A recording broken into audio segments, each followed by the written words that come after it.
Okay, good morning, everyone. Good morning, everyone. This is a participative session. Okay, good morning. My name is Jim McCallum from Glasgow, Scotland, and it's my pleasure to be with you to kick off your Lean program.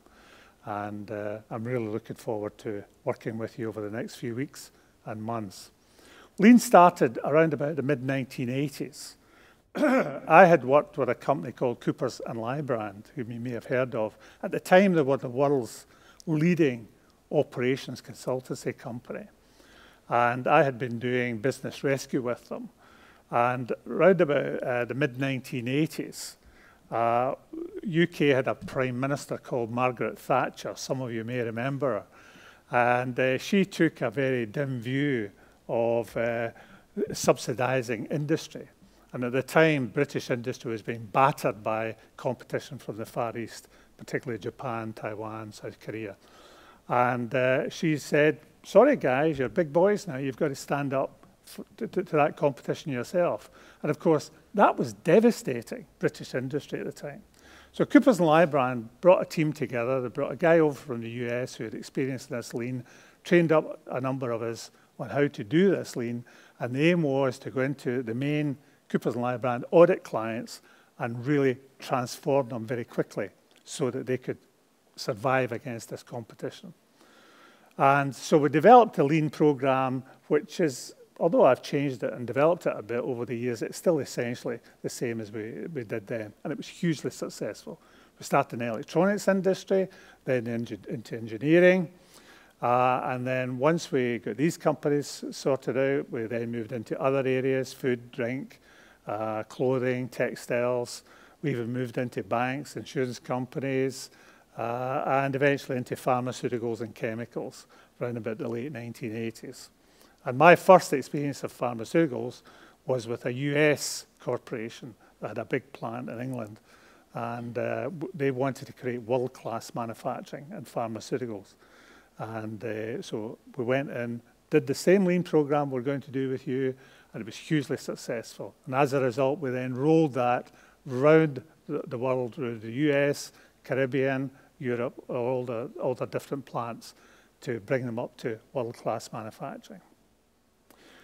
So this is a start. We are going to kick off with the Lean game. And what I'd like to do is take you through a brief introduction of the Lean game.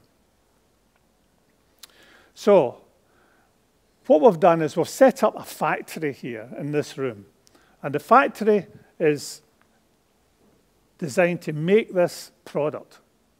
It's making the product from stickle bricks. Some of you who have young children may be familiar with stickle bricks. You may ask the question, hey Jim, what has stickle bricks got to do with the real life making pharmaceuticals? Well, I can tell you that there's a lot of parallels, and we're going to pull out at the end the lessons learned and draw the parallels against real life in the pharmaceutical plant. Okay? It is really practical and it is realistic, and the core team will remember this as we go forward because we'll be constantly referring back to this session. It really is simple. All you've got to do is put 5 stickle bricks together to form this product, but you've just got to think a little bit about what you're doing. It is a team approach, and I'm aware that there are hierarchies in the room. Can we just agree that for the next 3.5 hours or so, we have no hierarchies? We have a group of people as one team trying to keep the customer happy. And the customer in this case is Nick. And Nick is like every other customer. He wants what he wants, when he wants it, at the right quality, at the right cost. Okay? So, and if we could keep our cell phones and BlackBerries off for the duration, that would be really helpful. Thank you very much. So, the aim of the Lean game is to demonstrate that Lean is not just a quality improvement program or a lead time improvement program or a cost reduction program. It's actually all of these simultaneously. And this is, I'm hoping to demonstrate that during this game, and this reflects what will happen in real life in the plant. What we'll do is I have allocated you each a role in this team. Now, what I've tried to do is allocate you a role that's as different as I can get from your everyday role to enhance the learning process, okay? And what we'll do when we've got everybody in position, we'll then just walk through so that everybody understands where everything is and so on. Then we'll play the first round in which Nick will ask for batches of product. I'm the truck driver, so I will carry the parts from your outbox at Work Centre 4 to the customer. We'll check how well you're doing and mark your score at the end of the round on the charts here, on the flip charts. We'll then get you to review the operations as a group, decide what you think you can do to improve the operation, and we'll note that on the flip chart here. We'll then ask you to select 2 of these ideas. You implement the 2 so that we can track the improvements as you go forward, and then we'll play round 2. At the end of round 2, measure your performance, review the operations, select another 2 improvements, and so on until we've completed 5 rounds, and then we'll pull out a lessons learned session at the end to try and pull the whole thing together. Okay? Make sense? So what we have is we have our components, just similar to what we have in real life, the 5 components. The red stickle brick, the red rectangle is the base. That's, if you like, our active. We have a white triangle. We have a yellow window, okay, a blue square, and a green disc. So these 5 come together, and our convention for manufacturing them is to say that when the white goes on, at the first Work Centre 1, that becomes subassembly 1, SO1. Then the yellow goes on at Work Centre 2, and that becomes subassembly SO2. Then the blue goes on at Work Centre 3, becomes subassembly 3, and then the green goes on as finished product. So that's the convention we're using during the course of this game. For each Work Centre, we have full instructions, kind of like your SOP. So what we have is an instruction which gives a clear drawing of what you've got to do, assemble the bits together, and what it is you're doing, an SO3 and a green disc coming together to form the finished product. And then we have instructions of what you've got to do and a batch size and reorder point. You'll find that I try to be as helpful as I can over the course of the game. And to that end, I've got some ground rules here that are designed to help you. Now, some teams get a great idea. What they'll do is they'll buy in the blue and the yellow sub-assembled. Now, it might be a great idea, but for the purposes of this exercise, let's just stick to the sequence: white, yellow, blue, and green, okay? Because that way we keep consistency and I can pull out stronger lessons learned at the end. So that's the first ground rule. The second one is that just occasionally you deliver parts to the customer that aren't right, they're rejects. Now, if that happens, what we'll do is we'll place the rejects on the QC table. And those of you who are playing the part of QC, quality control, will have to look at the reject, identify what the problem is, and then go to the operator that caused the problem and show them what the mistake is so that they can correct it in future. All the good parts that you deliver will go back to the stores and be broken down to keep the game going, because we only have a limited number of stickle bricks, okay? So the good parts get broken down in the stores. Any rejects, should there be any, have to be looked at by the QC people and resolved by the operators. You don't break them down and recycle them, okay?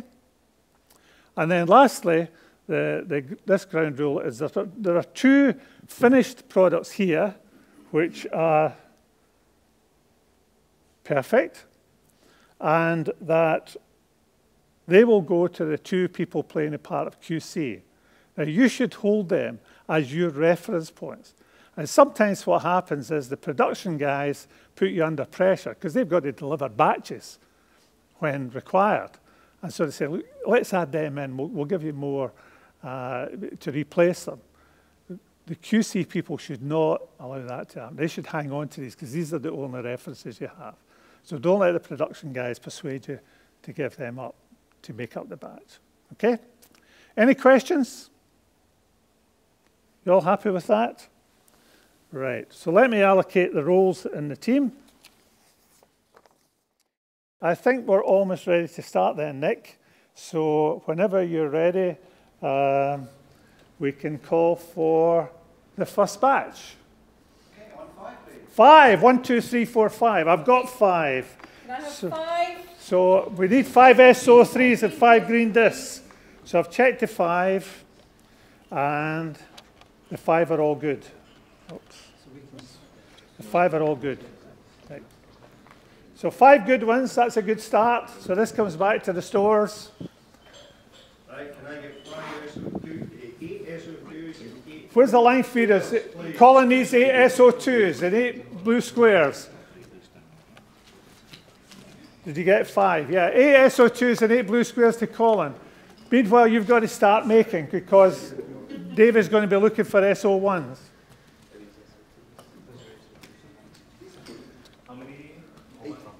Dave is looking for 8 SO1s and 8 yellow windows.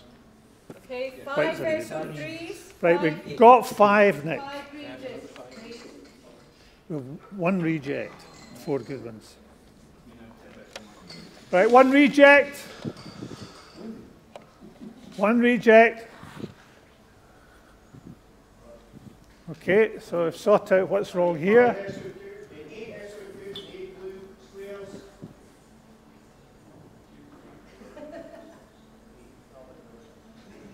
Are you a line feeder? Or? I want 7, please. 7? Colin, you needing to... Sorry, we don't have any. So that's a 0 delivery. What's happened to our production? We need SO3s. Where's the line feeders? We need SO3s.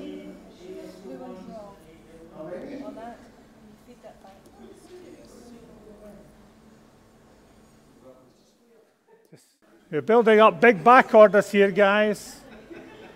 You're way behind. What's the total backlog now, Nick? 30 backlogs. We're way behind. 5, 1, 2, 3, 4. We only get 4, Nick. Okay. So that's it, Nick. Stop. Stop, guys, okay? All right. Okay, so let's see how you did in terms of your performance. How many times did the team deliver what we asked for? 3 times, yeah? So delivery performance is 30%. And the quality performance, 20%. Quality was pretty much something of a disaster, frankly. Right. Now, what we have here is a raw material, work in progress, and finished products. So raw material, how many red blocks do you have in store? There. 0. Oh, there's a thing. So there's no raw material. Finished goods, we have 3. Yep. 3 finished goods.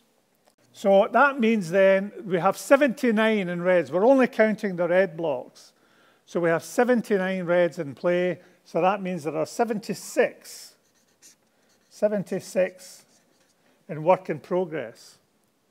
In order to calculate our manufacturing lead time, it's directly proportional to the work in progress. So I'm going to divide the work in progress figure by 5. It gives us a near enough estimate of our lead time. So if I divide that by 5, I get 15.2. So that's the average number of minutes it's taking from releasing a red in the stores to go through the 4 work centers and be delivered to the customer. Now, I have a lead time target here, but you know, I think we'll just leave it there. There are times when you want stretch targets, But you know, if you have a target that's really too far out, it just becomes, a turn-off. And I think in this case, our target is way ahead of where you've got it. So let's just leave it in the table and see how close we get towards the end of the game. Back orders, Nick, how many back orders do we have? 50 back orders. Rework we measure as low, medium, or high. I think in this case, it was actually very high. I mean, it was pretty disastrous towards the end. In terms of the number of staff we've got 14 staff to start, and we have 6 tables. So, there you go. Do you think you can do better? Do you think you can do better? I'm sure you can. But just before we start talking about what we might do, let me just check your other aspect of your performance, which is the costs that you've created in this factory. How many poor quality items did we get, Nick? 23 bad quality. Now, that was the bad quality that comes through to the customer. So it really costs you a lot when the bad quality comes through to the customer. So in this case, it costs you $200 per unit. So you have 23 of them, so 23 is $4,600. Back orders, we had 50 back orders. 50 back orders at $40 a piece is $2,000, I think that's right.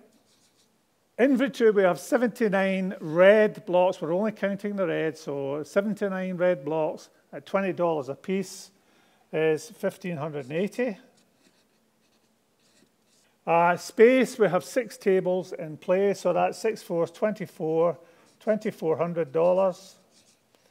And we have 14 staff, which is $2,800. So the total of that, Nick, $13,380.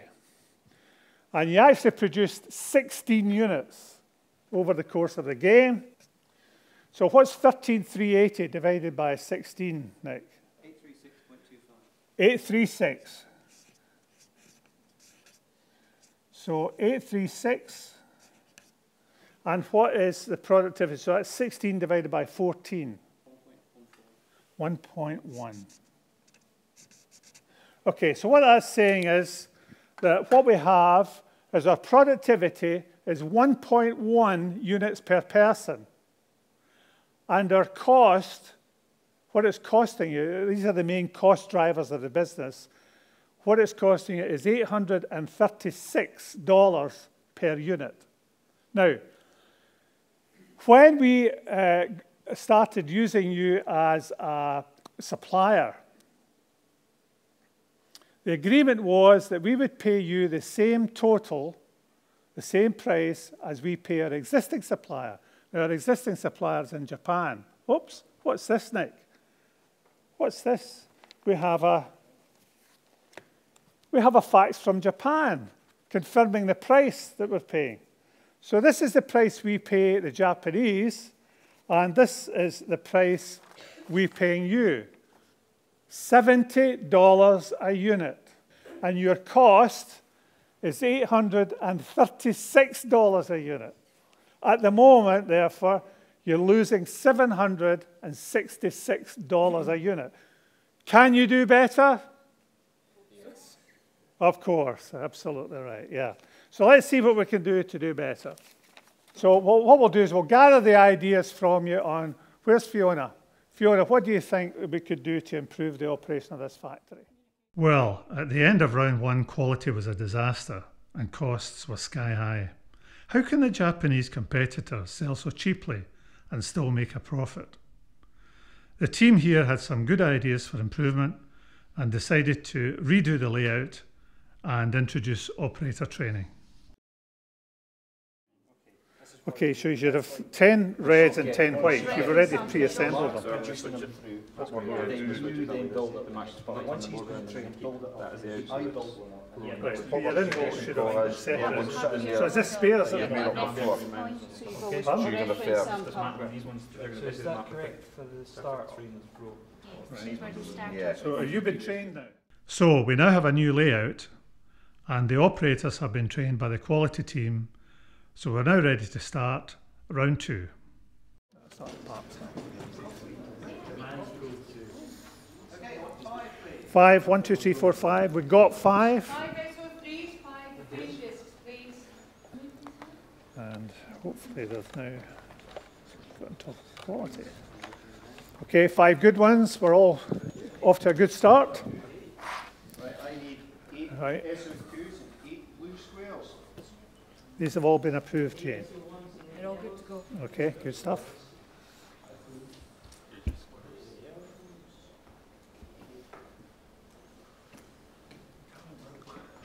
Watch the blues, please, quality. It's okay, you're okay.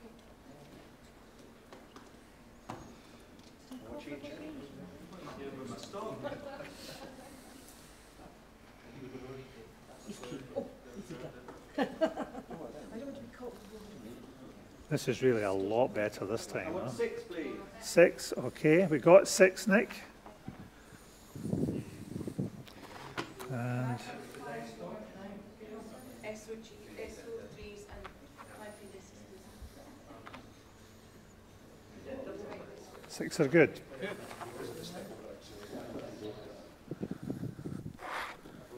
Another good batch. We're doing very well here. Okay, so just get your back up to your original stock levels. That's you. You're okay, Colin. Okay, okay. Right, another 10 reds here, I think. That's just about it. Okay, that's it.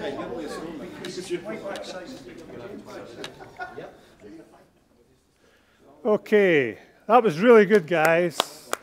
Well done, really good. Now, what about that for a result? Nick? On time in full. Delivery, 100%. Quality, 100%. Yeah! 100%, 100% on the second round. That is amazing. Very, very few teams ever hit that. So look what's happened now. We've now reduced our manufacturing lead time from 15 minutes to 10 minutes, which is a big, big improvement. That's part of that improvement we achieved from getting the tables in line. So, what does that mean in terms of cost? It means there's no cost there, no cost here. We've still got 1,580, 2,400, and we've still got 2,800. So look what's happened now. Can you see that, you guys at the back? We've now increased our productivity from 1.1 units per person to 4.7. We've increased the productivity 4 times already. And our costs have come down from $836 a unit to $103. Oops, what's this? Effects from Japan? What are these guys saying now? They've heard there's another supplier, so they're just confirming where they're at. Oh, nothing if not consistent. The Japanese, we're still at $70. So that means we're still paying you $70 and your costs are $103. So you're now losing $33 a unit. You're still losing. So what can we do to improve the operations? One of the things that I noticed looking at it was that the batch size was causing difficulty. The batch size at the front end is 10, then it goes to 8, then it goes to 5, and then it goes to 5. It'd be much easier if we had a standard batch size all the way through. Isn't that right? So we could make it a uniform batch size of, say, 5. Uniform batch size of 5. And that would then mean that we have a nice even flow running through, which would make it a lot better, yeah? Now, the flow was interrupted from time to time. So that indicates there was some sort of bottleneck. How would we find out where the bottleneck is? How would we find out exactly where the bottleneck is? Inventory. See where the stock's building. That's true. Inventory gives you a very good indication of where the bottleneck is, because at the bottleneck, the inventory packed stuff in front of it. Yeah, that's what you mean? Yeah. However, how would we find out exactly where the bottleneck is? Sorry? You time that. Time it? Okay, so timing is right. So if we time the operation, we could get our industrial engineer, Fiona, to time the operations, then that would give us an accurate measure of what the cycle time is at each operation. And it would then identify where the bottleneck is. Does that make sense? Okay. What else could we do to make the operator's life easier? Is there anything else we could do? Align the components. Absolutely right. What was interesting was that for certainly operations 2 and 3, which I happened to see, the line feeders were just putting the components down. Whereas if these components were pre-orientated to be correct, then the operator would just have to pick it up and put it on. Dead easy. Right? So that sounds like a great idea. Every team plays the game differently. In this game, it was extremely unusual that the team mastered both the delivery and quality issues in round 2. Normally, we would expect to still have some quality problems in round 2 and sometimes even into round 3 before they get it right. So for that reason, this game is not typical of the majority of games. Okay, are we all set? Because the tables in this particular game were so long, it gave the team the opportunity to half the number of tables at this stage. This again is very unusual. In most games, the tables would be smaller, and the team would probably not have taken any tables out by this stage. In addition, in this game, the team also cut staff numbers. Again, this is very unusual at this stage in the game. You will note that Gail, who was the planner as the nearest thing to a boss, had no hesitation about redeploying some staff to reduce costs.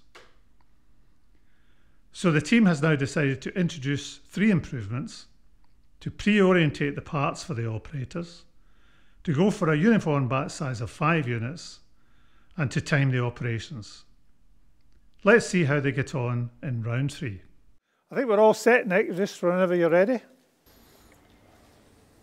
Right, let's start with 5, please. 5, 1, 2, 3, 4, 5. We've got 5. And I'll take 5.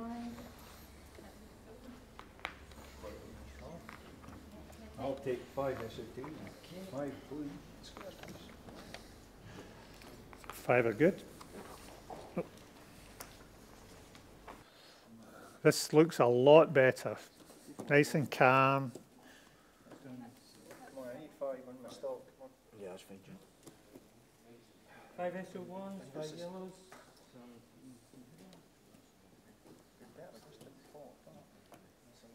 Right, can I get 5 SO2s and 5 blue squares, please? 9, please. 9, okay. We got 9, Nick. 5 more.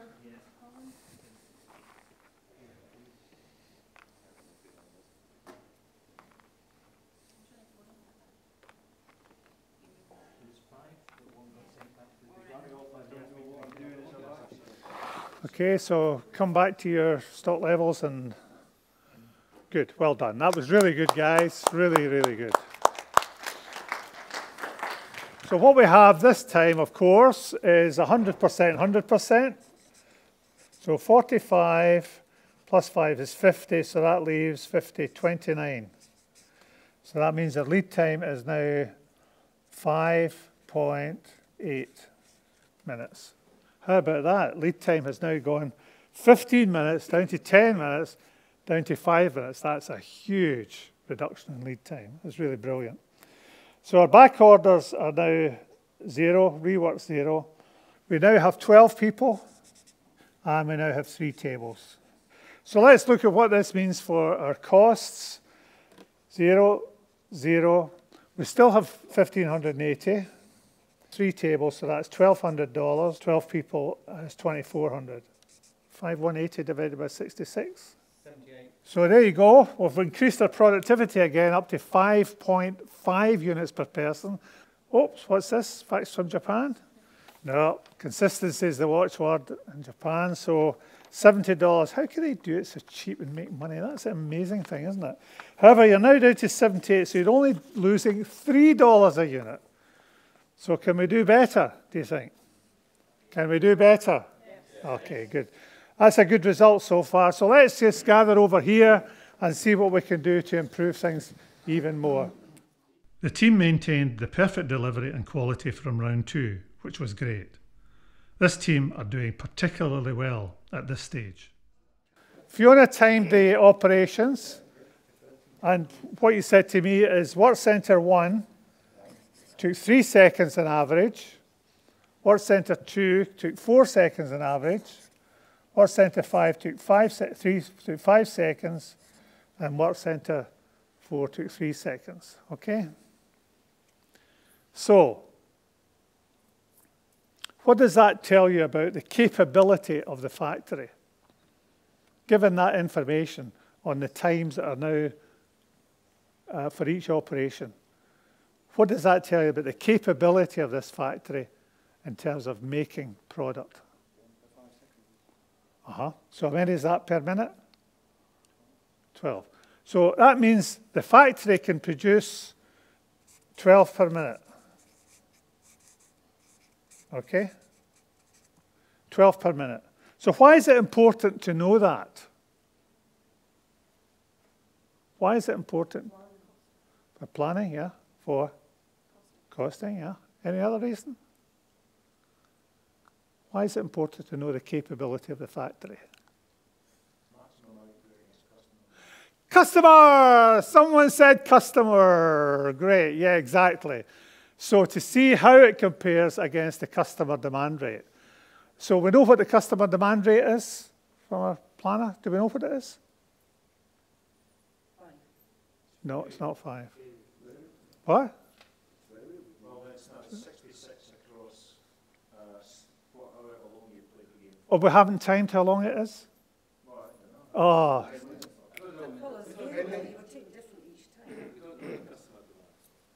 well, how can you work it out? We know you need 66. So from the chart, we've got 66. You're right, Colin. There's 66. And what time scale? Any ideas in time scale? 10 minutes. 10 minutes is right, yeah. So that gives you an average customer demand rate of 6.6. That's right. So the customer demand rate is 6.6 per minute. So you can see here that the factory is capable, well capable of meeting the customer demand rate. And we saw that actually in that last round because you're building up stocks. Okay? Good. Anything else that could help you improve the operation of the factory? I mean, you can still readdress any, you can change the layout again, you can reallocate staff if you want. You can, I think I would like to see you reducing some of the stocks, so reduce stocks. Is there anything else that would help you to get this right? What else would help you? Well, you can reallocate staff, that's for sure, yeah.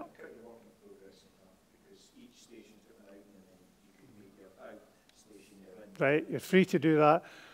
What happened actually when I was observing, you had started with a batch size of 5 and you were working with a batch size of 5. At times that broke down and there was only one passing through from place to place.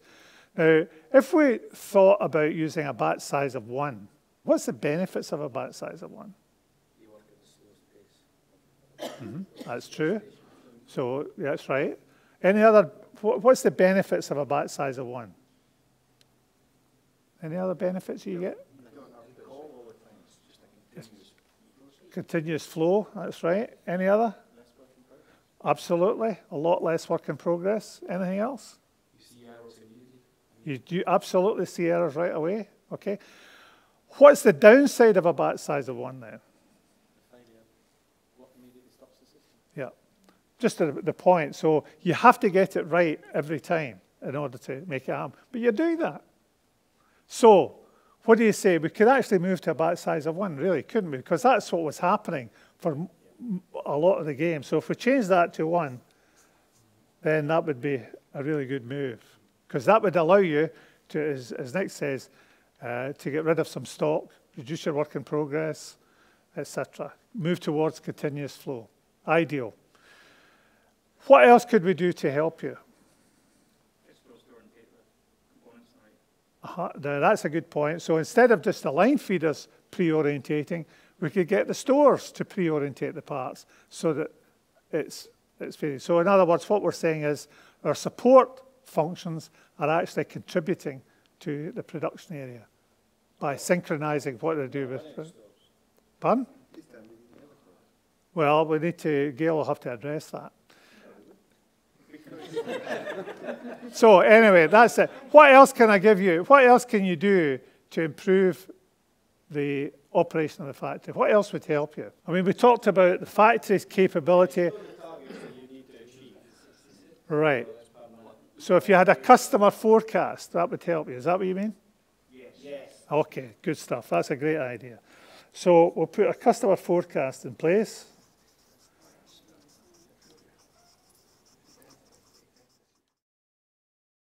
The team now understand their capability in relation to customer demand rate. In addition, they have reduced their tables and staff again. They have also decided to reduce their inventory by taking some red bricks out of the game. We will now give them a customer forecast as requested, and they have also decided to reduce the batch size to 1. So let's see how they get on in round 4. Okay, I'll take the 8. Next order will be 4.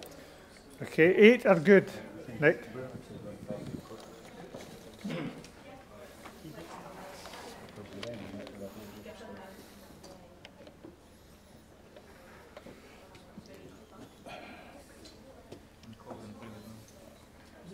What does that mean, Colin, if you're going too quickly? Well, it actually means that you're building up the stock at the end, but it means you can table of no consistent 3, which means you could probably do sub-assemblies. Further sub-assemblies. You could probably have 2 people doing one of these operations. Right. Do you not have all 4 of us do the whole thing? Well, no, because what you do is then you have got multi-skill. Look at what we're holding now is finished music. At the end of the day, what you're going to end up with is absolutely nothing at the far end. And everything down the center. So you have to be. Could you just do a quick check on the times to see if there's any difference? Next order will be 11. 4 are good, Nick. Yeah. 7 are good, Nick. Okay, well done, guys. That was a really good round. Excellent job. Well done. Okay. So, what have you got? You've got 1 in and 1 out, one in and 1 out. Okay. Right, so what we have is 100%, 100% again. This is absolutely amazing. You got lead time down to 0.8 of a minute. Really fantastic. No back orders, no rework. So if we look at the cost for that, 0, 0, we've got 40 left, is $800. We've got space, it's 2 tables at $800. And we've got staff at 9, which is $1,800. So that's $3,400 divided by 66.52. And 66 divided by 9, 7.3. Look at this. Our productivity is now up to 7.3 units per person. Real big leap. And our costs are down to $52 per unit. Oops, what's this? Facts again from Japan?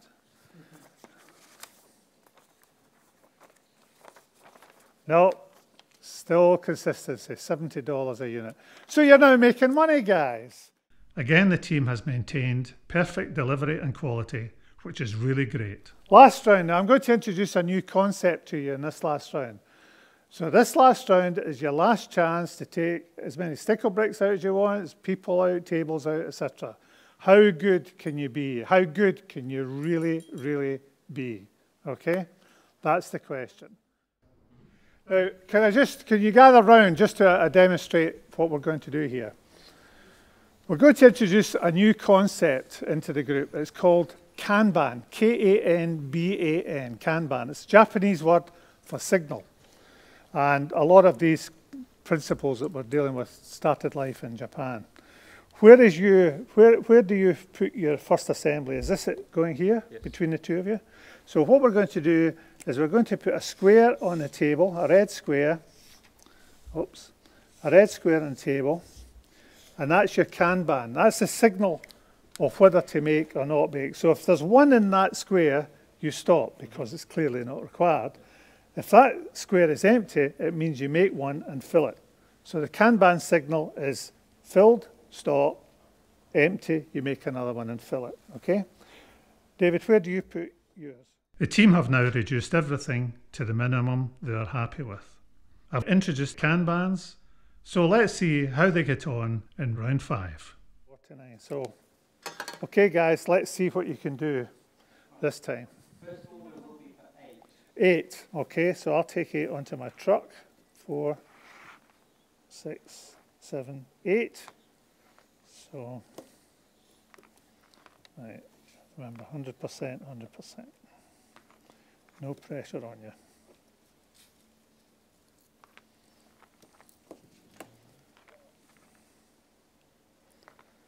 And remember the rules of a Kanban. If there's one there, you stop.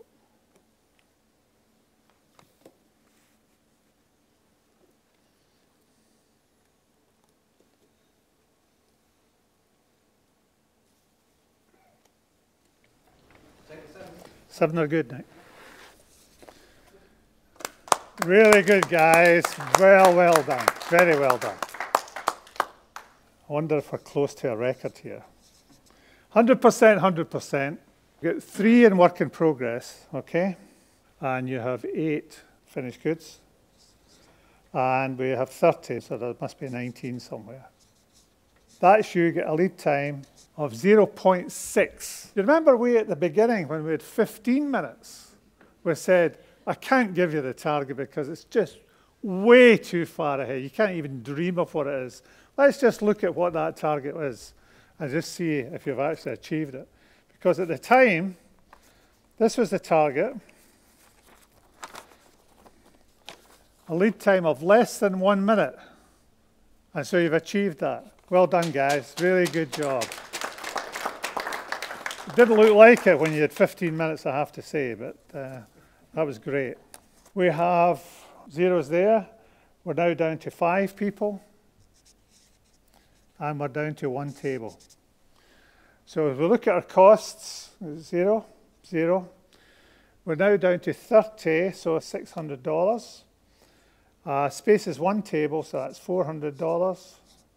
And staff is 5, is $1,000. So that's $2,000, Nick, divided by 66. 30.3. $30. Wow, that's a terrific score. And what's 66 divided by 5? 13.2. 13.2. So what we've got is our productivity has gone from 1.1 units per person to 13.2 units per person. That's what? Pretty much 12 times higher, isn't it? 12 times greater productivity. And our costs are down to $30 a unit. And, you know, the price that we're paying you is $70. Still the same. This is what it comes in at, $70. So you're now making $40 a unit. It's a good profit. And that's how they get it so cheap. The team did really well in this round. A final lead time of 0.6 minutes and a productivity improvement of more than 10 times compared with round 1 are great results. The final cost of $30 is excellent. I regard a final cost of less than $55 as good, less than $45 as very good, and less than $35 is excellent. So now let's look at the lessons learned presentation. Did you enjoy that? Yes. Good stuff. Good. So let's look at the lessons learned that we've got from this game. And we'll try to draw the parallels with real life. So what we have here is the first lesson learned is this. Over the whole game, the customer demand remained constant. It didn't change. It averaged 6.6 units per minute for the whole game. All 5 rounds. Yet look at the difference, how you handled that between the first round and the last round. The first round, you had massive inventories, absolute terrible quality, poor delivery record, costs that were sky high. Here's the cost here, 836. And by the end, you had very, very little inventory, perfect quality, perfect delivery, and costs right inside the target area. Really, really good performance. And yet, that was it. The customer demand rate remained the same. So how did we achieve that? First thing we did is we improved our responsiveness. That's our ability to respond to customer changes in customer demand. And we did that by focusing on our value-adding activities. Now let me introduce value-adding as a concept to you, because we're going to spend quite a bit of time talking about this later today and over the next few weeks. Value-adding is defined as changing the raw material closer towards what the customer's paying for. So in this case, the red stickle brick is the basic raw material. So the only steps that added value was putting the white on, then putting the yellow on, then the blue, then the green. There were only 4 value-adding steps. Everything else was non-value adding. None of the weighting, the moving, checking, none of that added value. And so by improving our responsiveness, we really eliminated most of the non-value adds, the weighting, moving, storing, checking, as we've got up here, and focused on the value-adding activities. We relaid out the facility, which made a huge difference, and that is not unusual. Many, many times in real life, we go in and we relay out the facility because, you know, departments are in the wrong place, and we have to do that sometimes. The Kanban got our flow moving towards the continuous flow model that Colin mentioned earlier, and so we get our inventories down, and when the inventories come down, our working capital comes down. So that gives us our first lean objective for our work program. First one is to minimize throughput time.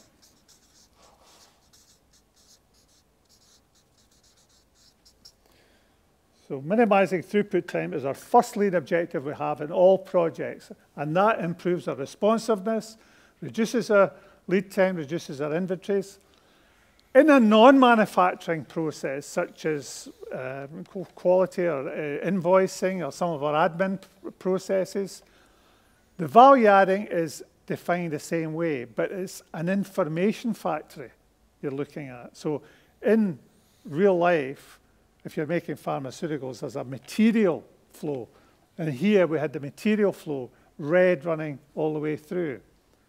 In a non-manufacturing process, what we have is basic information, which is analogous to the red stickle brick, and that information is then moved through the process. And value adding on the information is gathering information for the first time and processing it for the first time. Vic's lesson was we dramatically improved productivity from 1.1 units per person to 13.2. Wow, that sure is a big change. And we did that by focusing on the rate limiting step, making sure that we improved the effectiveness of that rate limiting step. And we also moved to create this continuous flow. Now, lean is always challenging you. Why isn't the batch size 1? That's a challenge that lean always has. Why isn't the batch size 1? And in this case, we were able to move towards a batch size of 1. Sometimes it's not always possible because of certain processes that demand accumulation. Heat treatment and engineering, for example, usually only works if there's a bigger batch in it. And some of your processes are the same. You need bigger batches. But the challenge is always to minimize that batch size and, if possible, move towards continuous flow. We got the right measures of performance in here. We started measuring, Fiona got the times right, so we were able to establish the times. In real life, we use a measure called OAE, Overall Asset Effectiveness, and that's a real harsh measure of how productive you are in your key assets. And we'll be seeing that as we work with the core team over the course of today and tomorrow. And of course, we got the demand-supply relationship right. We knew where we were on that, so it worked really well. So that gives us our second lean objective, maximize throughput rate. So we identified where our blockage was, we proved the effectiveness of it, and we were then able to dramatically improve our productivity and improve our throughput rate. And of course, by improving our throughput rate, getting more through for less resource, we were able to reduce unit costs. Third one is we improved our quality. Now, this we improved dramatically. The first round was a disaster. It's amongst one of the worst I've ever seen, frankly. It was really bad. But how did we do that? First of all, we got the operators trained properly on making sure we get the stickle bricks right. Now, we had 4 really bright people playing the part of operators, and it took them a while to learn how to get one stickle brick on top of the other and get it right first time, every time. That doesn't compare to the processes we've got back in the plant. These processes are much more complex than putting a stickle brick on top of the other. And we grossly underestimate the amount of training we need to get these processes right first time. So we spent time getting our processes under control. We pre-orientated the parts so that we could eventually just lift them and put them on.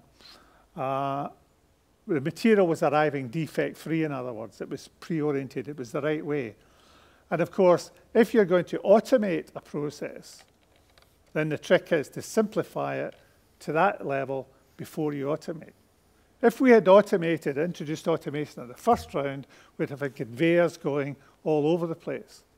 Automating in the last round, where you've got a simple process, it would become pretty much a pick-and-place robot could have done that. That's where automation comes in. Simplify first, and then automate. And of course, you remember at the first round, it was total chaos, everybody running around. I was shouting 5 SO3s, 5 green discs, etc. Last round, quiet, organized, really, really effective, encouraging environment for everybody to do a quality job. And so that gives us our third lean objective that we have on every lean job. Get it right first time. And all of our lean projects follow these 3 lean objectives. These are the 3 fundamental lean objectives we have on every lean project. Okay? Next lesson is, well, in fact, in some games we introduce a different disc. Instead of the green disc, we introduced a red disc to see how well you cope with that. We didn't actually do that this time. But in terms of flexibility, we achieve flexibility in real life by reducing changeover times. And that's going to be a key part of the work we're going to do with the core team, to reduce our changeover times on the major items of equipment. We improved our people, our organization. We did that by having clear roles and responsibilities. Gradually it became clear what we were doing. Our support functions became synchronized, so the line feeders were pre-orientating the parts, and then eventually there was a move towards the stores, pre-orientating the parts, so that we had the support functions actually synchronized with production. And that also is a key element. And so it becomes one of our key enablers on our lean projects. So we have, against these objectives, we have a series of key enablers. And the key enablers, first of all, are synchronize the support functions. And in your case, the main support function that we will be synchronizing is the QA/QC support function. We'll spend quite a bit of time working with you on that. Okay. We improved our communications with our Kanban, because we no longer needed somebody to say stop, speed up, or no, slow down, no, stop, or we've got enough, because the Kanban actually told you that. So the communications became much clearer throughout the chain. Okay. And finally, the organization structure became much, much simpler compared to what it was. So we have three key enablers: planning and scheduling, and then we have what we call a lean organization. Next area was costs. Now look at this. This is remarkable. We went from $836 a unit to $30. Now, you could argue and say, well, hang on a minute, Jim. That first round is artificial. I don't agree with that, but even if you take the first round out, you still went from $103 down to $30. It's still a huge improvement. But that first round is not artificial. Many, many companies that I go into have operations at different corners of the factory, all trying to feed into each other. It's not that unusual. And what we often do is we take these different departments and put them into cells or flow lines where we can get the benefit of continuous flow. Where possible, we can do that.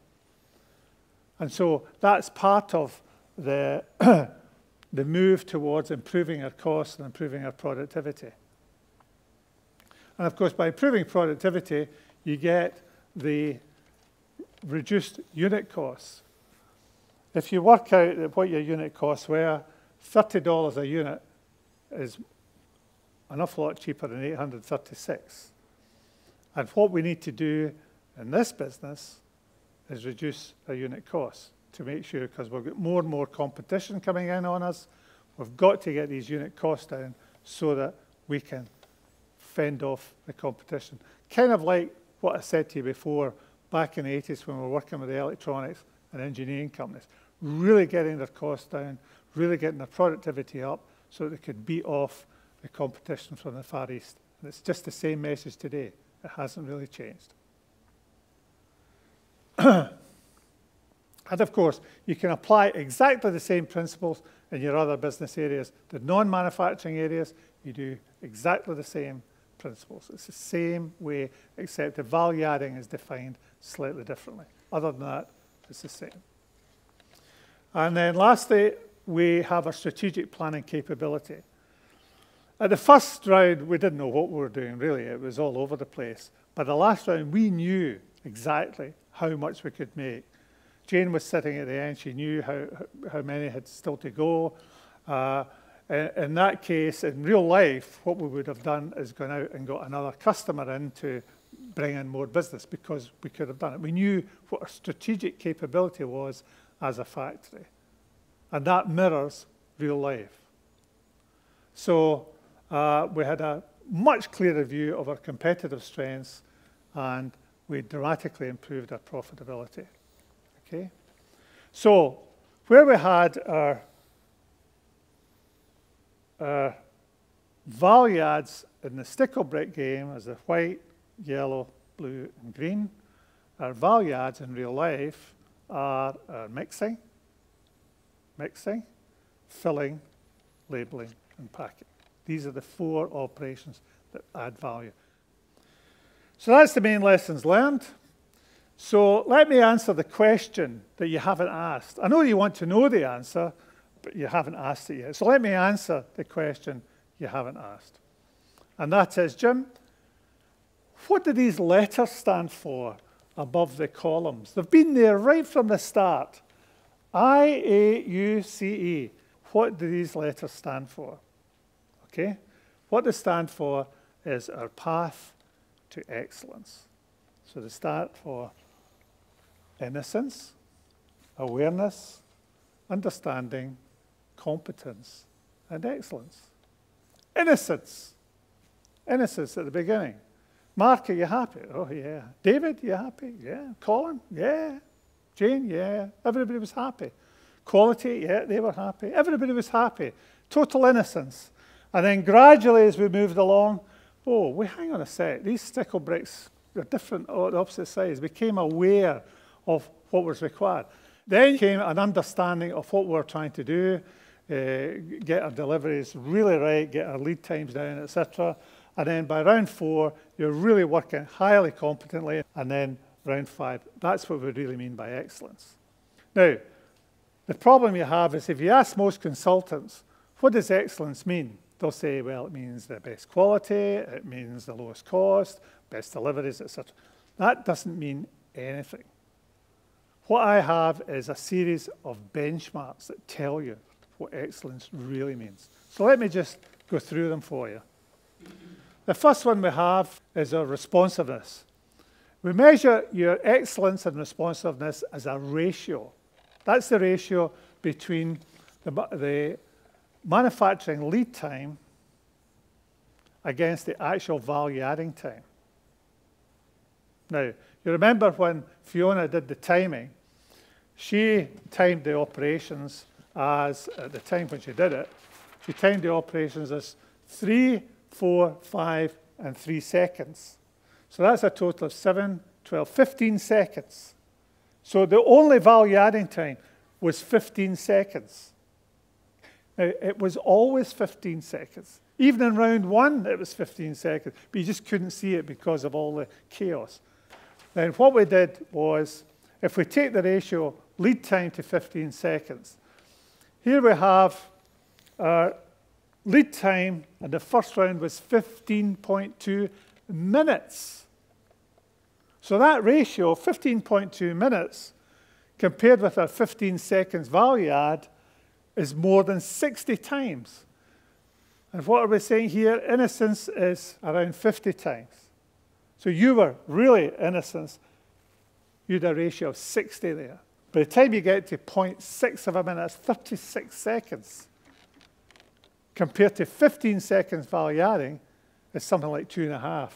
Well below the 5 times we're talking about. And so that's what we mean by excellence. That's what I mean by excellence, and that's what I want you to think about as excellence. Trying to get that ratio down towards less than 5 times the value-adding time. In terms of OEE, we measure this OEE. It's a really harsh measure because some of you may have heard of OEE, which is a different measure. It's based on time. OAE is based on output and is a much harsher measure. OEE is the proportion of the total available time that your equipment is running productively. And in this case, what we're saying is we really want it up towards the 80% mark. In order to get that, you've got to cut out a lot of the areas where it's not running productively. Things like changeover time. So we dramatically reduce our changeover time. Things like stoppages. We'll show you how to reduce the stoppages on the lines.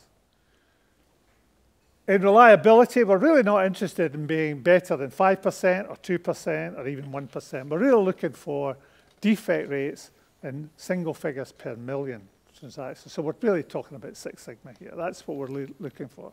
And by getting things right first time and managing the processes better, then you're really capable of reducing, improving the reliability to that sort of level. In terms of flexibility, what we're really looking for is trying to get at least 95% of our changeovers done in less than 30 minutes using the operators. We don't need technicians, we don't need maintenance guys. We're trying to get the operators to do the changeover in less than 30 minutes. Customer service levels, nobody's going to argue with that. We're looking at better than 99% on time by volume and line item. And then lastly, stock turns. Stock turns is a ratio of cost of sales to inventory. And what we're really looking for is trying to get into double figures. Most industries were able to get that. In your industry, it becomes more difficult for a number of reasons. But at the moment, you're probably around here somewhere. So in fact, if we look at that spectrum and try to plot your position on it, because you're entitled to ask me, if I come into your business and say, I think you can do better, you're entitled to ask me, on what basis are you saying we can do better? That's the basis I look at.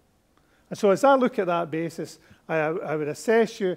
I can see that in some areas you'll be better than others. So it'll be a sort of wavy line through there. Where do you think you stand on the spectrum? It's probably somewhere around about maybe the centre, maybe left of centre perhaps.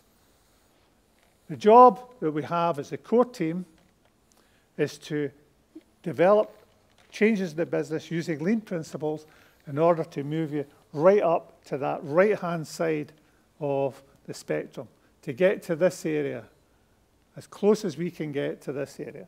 And that's what the job of the core team will be, to transform the business. We've done it elsewhere. We can do it here as well. Okay, that finishes the formal part of the session. I really hope you enjoyed it. It has actually been a real pleasure working with you because your results have been tremendous. And I really appreciate everything that you put into this, because the more you put in, the more you get out of it.